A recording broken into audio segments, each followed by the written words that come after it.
د دې ملګری پوښتنه ده چې زمونږ امام چې کله دعا کوي هغه داسې وایي چې الله پاک زمونږ د اعمال قبول کا، عبادت هم قبول کا بحرمت النبي صلی الله علیه وسلم. نو دغه توسل کول بحرمت النبي صلی الله علیه وسلم باندې دا څه حکم لري؟ جواب دا د عزتمند توسل الله ته وسیله کول یو شرعي وسیله وي. هغه شته د قرآن کې مشته دی یا ایها الذین آمنوا اتقوا الله وابتغوا الیه الوسیله. همدغه رنګ حدیثو کې هغه ډېر ذکر دي، ډېر اقسام دي، انواع دي هغه شرعي. دویم قسم هغه توسل دی چې هغه غیر شرعي دی، ناروا دی، بدعي یا شرکي. هغه کوم توسل له هر هغه توسل چې هغه ثابت نه وي، په شرع کې ثابت نه وي، لنډه ده. نو وسره شو دغه توسل د چې کوم به حرمت النبي صلی الله علیه وسلم په دعا کې کوي، آیا دا شرعي دی او کنه دی؟ نو جواب دا د چې دا شرعي نه دی او د دین ځان ساتل کول پکار دی. وجه دا ده چې دا دعا دا عبادت دی، دعا دا عبادت دی او په اتفاق د ټولو علماو سره عبادت چې کوم دی دا توقیفیه دی. توقیف مطلب دا دی چې هیڅ یو امتی دا نشي کولای د ځان نه یو عبادت ایجاد کی، نه مولا کولای شي، نه امام کولای شي، او نه پیر کولای شي، نه مرید کولای شي، نه ولی کولای شي. عبادت چې ایجاد کیږي دا به شارع ایجاد کوي، مونږ ته به راخی چې هغه شارع الله جل جلاله دی او به نبی صلی الله علیه وسلم دا غي تشریع کوي. دا غینه علاوه چې عبادت یو په شرع کې نوی شارع مونږ ته نوی خودلې هغه به ناروا یا غینه بسړې ځان ساتو. نو سره شي دا دعا چې کومه ده دا عبادت دی؟ جواب دا دی بالکل عبادت دی، بلکې من اجل العبادات او قربات نه دی. دعا ډېر لوی عبادت دی. حدیث کې راغلی دی الدعاء هو العباده، دعا چې کوم ده بیان هي عبادت دی. نو هر کله چې دا عبادت دی نو آیا دغه دعا په دغه باندې شرعاً دا ثابته ده د الله د پیغمبرنا علیه الصلاه والسلام نه ده ثابته؟ آیا ابوبکر، عمر، عثمان، علی او د سينو ټول صحابه رضی الله عنهم دا غینه ثابته نه ده ثابته؟ چې نه ده ثابته دا عبادت دا دعا دا د کوم ځای ایجاد لا په دې وجه باندې دغه مشروع کار نه دی، صحیح کار نه دی، ځان دې ساتل کول پکار دی. دویم دا دی چې دا مسله فقه حنفي چې کوم دا د احناف لوی علما چې حتی د امام صاحب او د امام ابو یوسف رحمه الله، د امام محمد رحمه الله نم دا نقل دا کارونه نه دي کول پکار. افسوس دا خبره مون بار کوو، اکثر مولیان داسې وی چې د حنفیت او مذهب او دیوبندیت دای د خیر د فاره یو ذریعہ ګرځولي، په دې باندې هغه ښکار کوي، عوام ښکار کوي.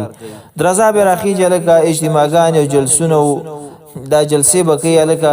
دا د امام سے مذهب دی، دا دیوبندیت دی، زنده باد او مرده باد، دا قصې بکی او څوک به مسلمان کوي، څوک به کافر کوي. لیکن دغه امام صاحب د داغي قول چې به د دې خېټي او د دې دغه مخالف راشي به په قصه کې نه، دغه دیوبندیت د چې به خبره دغه په خلاف کې راشي به په قصه کې نه. موږ دا و چې دا مسله خو د امام صاحب نه نقل چې هغه وی چې دا مکه وي او همدغه رنګي حدیث هغه پرې د مورج شرع کې نشته دی. یو څو حواله په دې باب کې هغه د مذهب حنفي ذکر کوو چې دای په دې باب کې تصریح کړي چې دا کار نه د کول بکار. من جمله دا غنه امام کاسانی رحمه الله په بدائع الصنائع چې د لوی عالم د معتمد کتاب د احناف پنځم جلد یوسل شپږشتمه صفحه کې فرمایي ويكره للرجل ان يقول في دعائه اسالك بحق انبيائك ورسلك وبحق فلان لانه لا حق لاحد على الله سبحانه وتعالى جل شانه.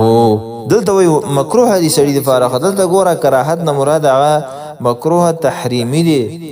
تحریمی دی او هغه حوالی رستور کوو. مطلب دا شو دا مکروه تحریمی دی، حرام دی د یو بنده د فارغ چې هغه دعا کوي په دې د باندې اسالک چې په دعا کې دا سوی اسالک بحق انبیائک ورسلک، دا ګوره سونه صریح الفاظ دي، دا حرام دي. دا د امام سی ودا د احناف په نسبت دا کار هغه جائز نه دی، دا نه کول پکار. دغه رنګي په الدر المختار پنځم جلد 215 صفحه کې هغه ترخانیه هغه نقل کړي چې هغه نسبت منتقاته کړي دي چې فقې کې د امام ابو یوسف او د امام ابو حنیفه رحمه الله نقل لي دا غي وینا دا لا ينبغي لاحد ان يدعو الله الا به والدعاء المأذون فيه المأمور به ما استفيد من قوله تعالى ولله الأسماء الحسنى فادعوه بها تكون دا ګوره څومره صریحه خبره ده د امام ابو یوسف رحمه الله د امام ابو حنیفه رحمه الله په دې باب کې دا بسره نه کوي او دغه نسبت د دې قول امام ابو حنیفه رحمه الله ته امام ابو یوسف ته امام محمد هغه وسره یو ذکر دي درې وړو امامان نو دا خبره هغه نقل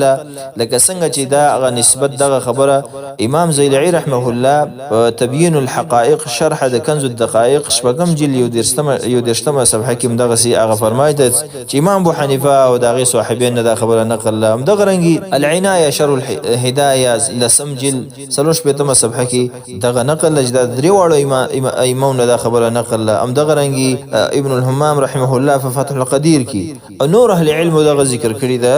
چې دا د درې واړو امام دا نقل چې د انبیاء په حق سره یا په جاه سره یا په حرمت دا ټول دا صحیح نه دي هم دغه رنګي جلاء العینین کې نعمان خیر الدین الوسی حنفی رحمه الله 1514 صفحه کې فرمایي وفي جميع متونهم ان قول الداعي المتوصل بحق الأنبياء والأولياء وبحق البيت الحرام والمشعر الحرام مكروه كراهه التحريم دا ګوره وی دا ټول متون چې د کتابونو کې نقل لي او د ټولو کې دا خبره کول چې سړی د سوي توسل والا کس د سوي به حق الانبیاء یا د اولیاء سره یا د نور سره دا حرام دي دا کوم حرام دي دا مکروه تحریمی دی او مکروه دی او مکروه تحریمی دی مطلب حرام شو دا ګوري دا د امام ابو حنیفه رحمه الله د امام ابو یوسف د امام محمد رحمه الله د نور اهل علم او د احناف دا غي فنس باندې امدا کول نه دي کول بکار نو وس به سره څنګه چلته نه په شرع کې شته نه د الله او د الله رسول صحابهونو نقل وي او په فقه کې امدا وی چې دا صحیح نه دی د امام سیب نن اغه وی چې مکه امام ابو یوسف مکه امام محمد رحمه الله وی چې مکه وی او به سره وی زه حنفی ما او زه مذهب ته وفاداری مفهوم باندې د امام سیب تقلید واجب دی او به دا کار کوي نو دینه معلومیږي چې دا کار د خپل خېړې د فاره کوي داونه کې رزق خرابېږي امامتین به وزي ځکه دا خبره دا غینه مشوره شوی په دې وجه باندې عزت فندو د دې کارونو ځان ساتل کول فکر دی دا نه ثبوت نه لري او دا څنګه چې عمل سره کوي او ځان فی هغه جهنم ته سره ورته دي کې دا خبره وځه کې اکثر خلک وایي چې رکه ګور تاسو د نبی صلی الله علیه وسلم حرمت نه مني جاه نه مني نه منګه بالکل منو هغه سید الاولین والآخرین دی لیکن هغه مقام په خپل ځای دی شفاعت والا دی کبرا والا دی الله ولا مقام محمود ورکړي لیکن دا وسیله دلته جایز نه ده